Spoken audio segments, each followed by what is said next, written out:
할렐루야. 서로 축복하십니다. 감사합니다. 고맙습니다.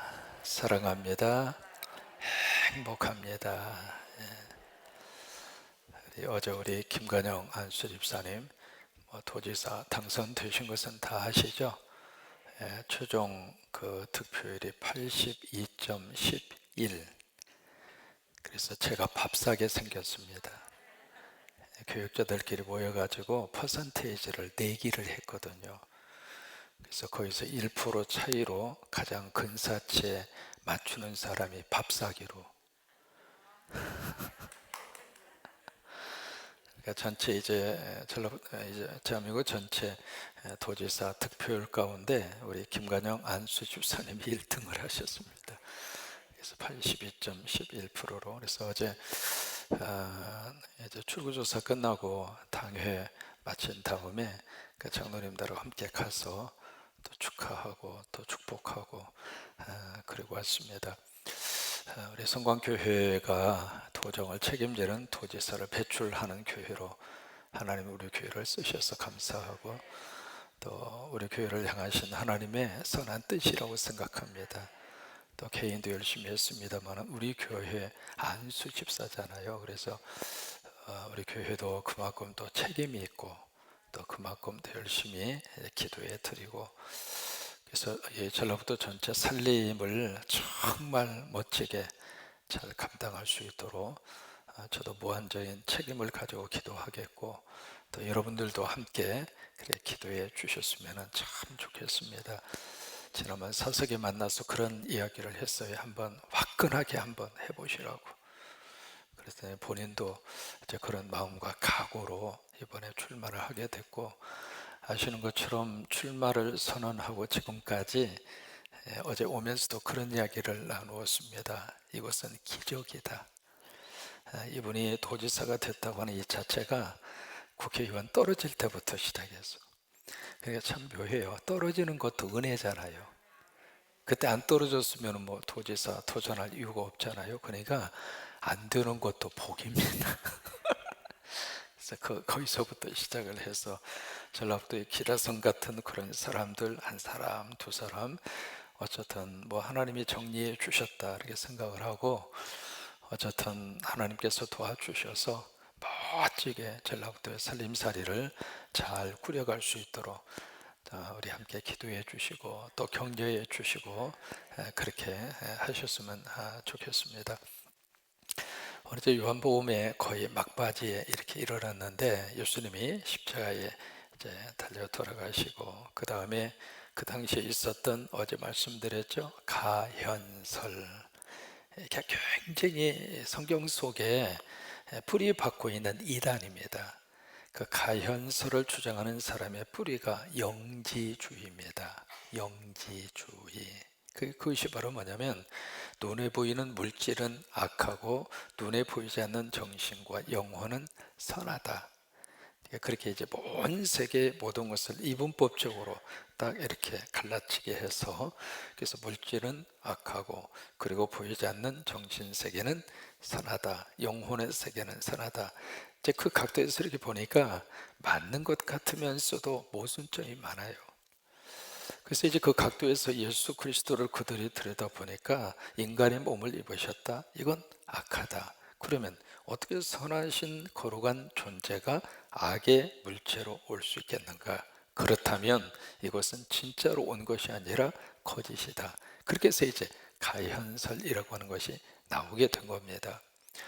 이제 그런 배경 속에서 요한은 이 복음서를 쓰면서 거기에 정면으로 예수 그리스도는 역사적인 사실이고 그분은 하나님이셨고 인간의 몸을 입고 오신 메시아다라고 하는 그 개념을 가지고 이 복음서를 쭉 그렇게 기록을 해나갑니다. 이제 오늘 말씀도 쭉 기록을 하다가 여기 35절에 보시면은요, 여기에 이제 예수 그리스도의 십자가 위에서의 그 사건을 아주 자세하게 기록을 하는데, 기록을 하면서 증언으로 남기는 그 목적을 35절에서 그렇게 표현합니다. 이를 본 자가 증언하였으니. 이를 본 자가 누구냐면 요한이죠. 요한은 끝까지 있었잖아요. 그래서 예수님이 어머니를 어머님으로 받아들여서 모셨잖아요. 그러니까 요한은 바로 십자가에 가장 가까이에서 예수님의 마지막 7마디의 말씀을 들었고, 십자가 밑에서 군인들이 무슨 행동을 하는가를 보았고, 그 옆구리에 창으로 찔렀을 때 물과 피가 나오는 것을 현장에서 봤잖아요. 그래서 35절 말씀대로 이를 본 자가 증언하였으니, 그러니까 요한 스스로 그렇게 표현을 하는 거죠. 그러면서 그 증언이 참이라, 그가 자기 말하는 것이 참인 줄을 알고, 그 다음이 중요합니다. 너희로 믿게 하려 함이니라. 이것이 요한복음을 기록한 아주 중요한 목적입니다. 요한복음서라는 이 복음서를 하나님께서 요한을 통해서 주신 가장 중요한 목적이 이거예요. 믿게 하려 함이라. 마태복음이나 누가복음이나 마가복음이나 이 세 공간 복음서는 어떤 목적을 가지고 썼느냐면 예수님의 일대기입니다. 그래서 누가복음을 보시더라도 데오빌로 가까이요, 내가 자세히 지금까지 예수 그리스도에 대한 모든 것을 살펴본 나로서 당신에게 예수 그리스도에 대해서 무슨 일이 어떻게 일어났다고 하는 것을 내가 당신에게 기록으로 남기고 싶어서 이 글을 씁니다. 그래서 누가복음을 써요. 그러니까 다른 공간복음서는 예수님의 일대기가 거의 중심적인 내용이거든요. 근데 요한복음은 예수님의 일대기 차원을 뛰어넘습니다. 그래서 요한복음을 딱 기록을 하면서 요한복음 20장 30절 31절에서도 이 기록하는 목적을 우리에게 밝혔잖아요. 예수님이 많은 표적을 행하셨지만 그 중에 7개를 똑 띄어서 이것을 당신들이 기록하는 이유는 두 가지예요. 예수가 하나님의 아들이시다. 그 다음에 두 번째, 예수가 그리스도다. 이것을 당신들로 하여금 믿게 하려 합니다. 그리고 당신들이 그것을 믿고 그 이름을 힘입어 영생을 얻게 하려 합니다. 이것이 이제 요한복음을 기록한 목적이거든요. 우리가 요한복음 강해를 거의 이제 맞춰 가면서 우리 안에 그 믿음이 흔들리지 않고 그 믿음이 굳건하게 꼭 설 수 있게 되기를 축복합니다. 오늘도 마찬가지입니다. 십자가 위에서 있었던 그 사건을 증언자 입장에서 기록하는 이유가 뭔가? 이것 때문에 믿게 하려 함이라 그래요. 믿고 사는 것이 축복입니다. 예수님이 나의 구주라고 하는 사실이 믿어지는 것이 축복이고, 그 주님 믿고 우리가 천국 바라보고 사는 것이 축복이고, 그 예수님 의지하고 마음의 평강을 누리고 사는 것이 축복이고, 예수 그리스도를 믿고 나도 부활하고 나도 영생한다고 하는 사실을 믿고 사는 것이 복이에요. 여러분 믿으시면 아멘. 다시 한번 하십니다. 믿으시면 아멘. 그래요. 요한복음을 기록한 목적이 바로 그거라고 하는 거예요. 너희로 믿게 하려 함이니라. 그러면서 이제 예수님이 십자가 위에서 있었던 그 사건을 무슨 각도에서 조명하느냐면 성경 말씀대로 이루어지고 있다. 성경을 응하게 하려 함이니라. 19장 말씀에 성경을 응하게 하려 함이니라 3번 나오거든요. 여기 이제 36절도 마찬가지입니다. 이 다리를 꺾는다고 하는 것은 이게 십자가에 처형을 당했을 때 빨리 안 죽어요. 오래 고통 기간이 깁니다. 그래서 이게 6월절 예비일이라 그랬잖아요. 31절에 이날은 준비일이라. 그래서 6월절이 큰 잔치날인데 그 6월절 앞에 이게 나무에 시신이 달려있는 것은 부정하단 말이죠. 그래서 빨리 숨이 끊어져서 빨리 시신을 치워야 된단 말이에요. 그래서 이제 다리를 꺾어서 고통을 좀 줄여주고 빨리 숨을 거두도록, 바로 그거거든요. 근데 다른 두 사람의 다리는 꺾었는데 예수님의 다리는 꺾지를 않았어요. 왜 그랬는가? 성경이 그렇게 말씀하셨으니까. 이제 그 패턴에서 36절에서도 그렇게 말씀을 기록하고 있습니다. 그 다음에 38절부터 뭐가 나오느냐면 예수님의 장례식이 나옵니다.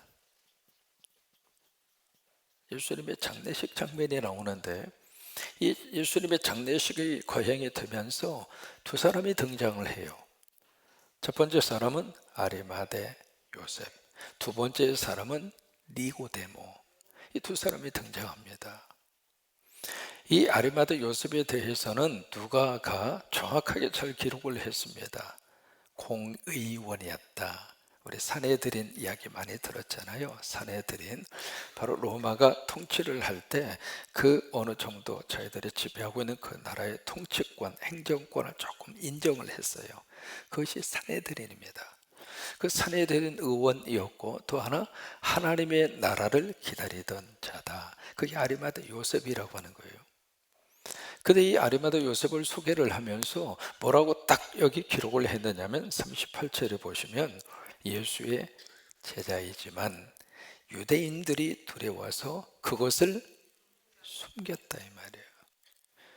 그러니까 이 아리마대 요셉이라고 하는 사람은 어떤 사람이냐면 익명의 제자라 그렇게 표현합니다. 익명의 제자다. 제자는 제자지만은 숨은 제자, 드러내지 않는 제자. 이제 그런 제자가 바로 아리마대 요셉이었다고 하는 거죠.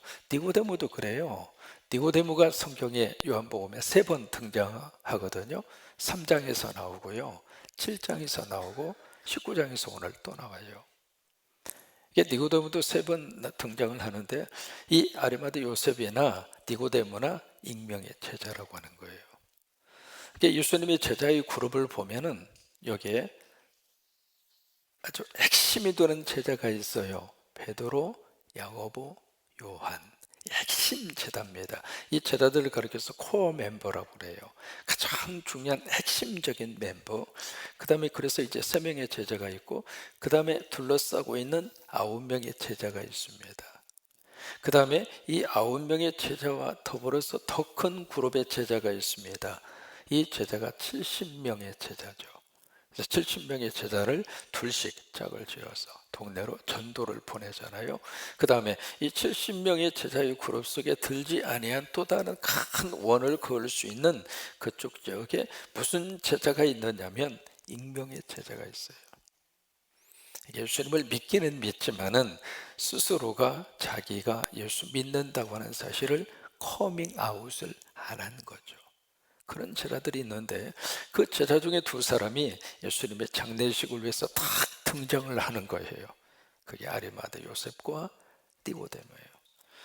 요셉 같은 경우에는 당신의 무덤을 예수 그리스도에게 빌려줍니다. 여러분, 무덤 빌려주는 사람 봤어요? 내가 무덤 쓰고 내 무덤 누군가에게 또 빌려줄 수 있을까요? 근데 아리마대 요셉은 그 무덤을 빌려줘요. 그래서 예수님이 잠깐 그 무덤을 활용을 하십니다. 그 다음에 니고데모 같은 경우에 있어서는 여기 2가지를 가지고 오잖아요.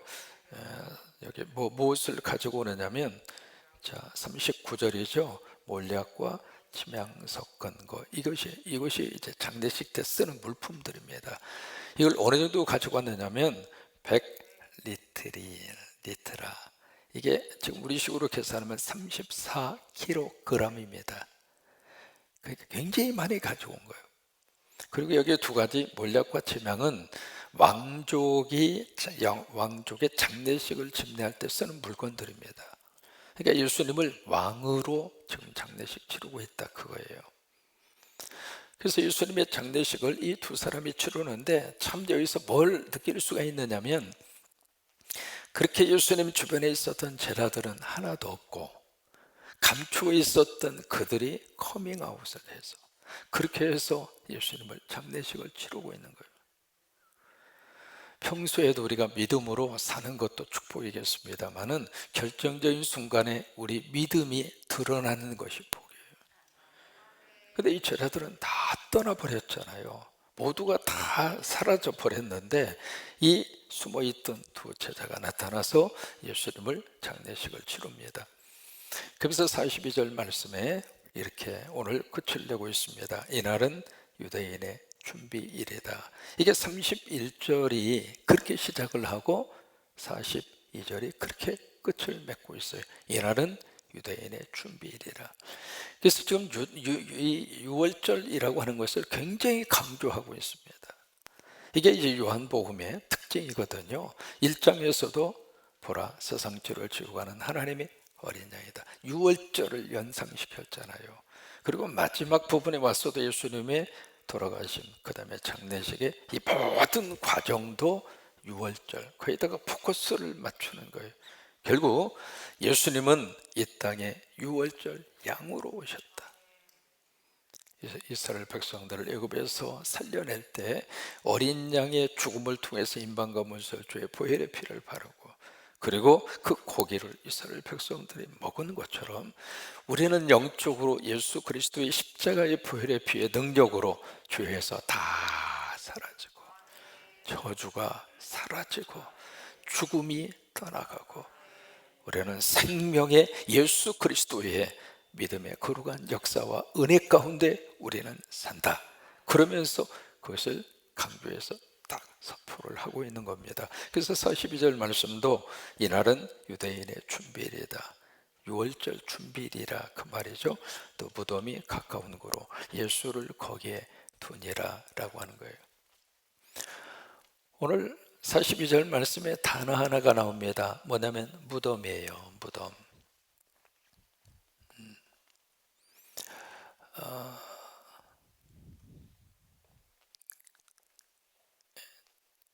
목회자로 살면서 늘 가까이 하는 것 중에 하나가 장례 예배입니다. 어제도 이제 목포에 가서 장례 예배 드리고 왔거든요. 그리고 늘 가까이 하는 것 중 하나가 임종의 순간입니다.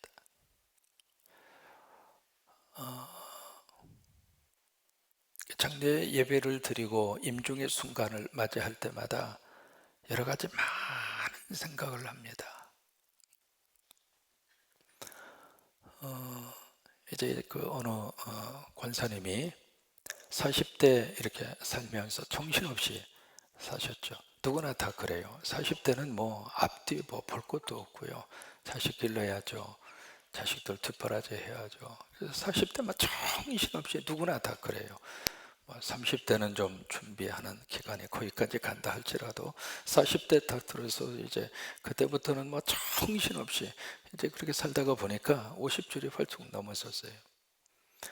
50줄이 딱 훌쩍 넘어섰는데 어느 날 갑자기 그분이 철학자 가운데 쇼펜하우어라고 하는 철학자가 있습니다.